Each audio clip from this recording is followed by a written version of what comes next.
Right, here we are, day from the fetters. We're going to start stripping this old CBR600 down.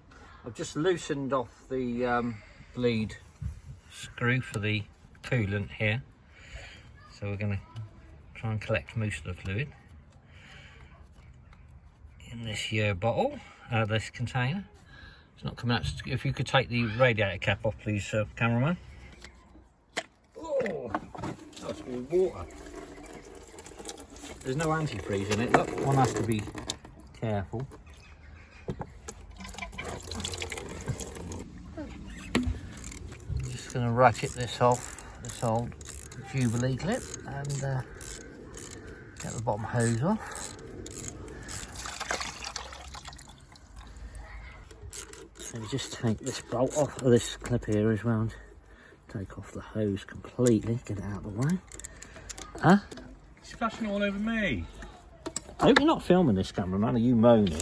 Somebody's been here before and put two spade connectors on the fan motor. Look, we just popped off the heat sender unit, so that's disconnected there. I'm going to take the filler hose off now, the top hose here.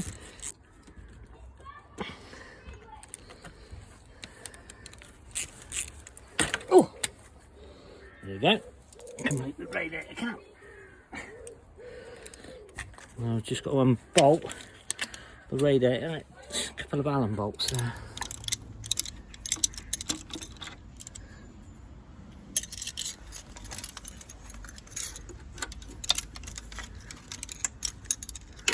Luckily they're captive nuts, so you ain't got to mess about putting a spanner on there. Oh, it's on the locating pin that side, look. Oh, but there was a bolt missing. Somebody got there before us.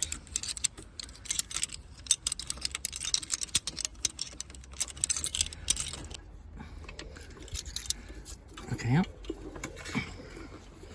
Oh.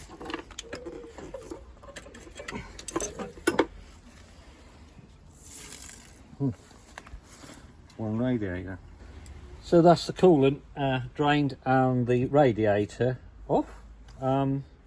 Next up is going to take the downpipes off. Well, the whole exhaust actually, because it's seized on there together. So thanks for watching.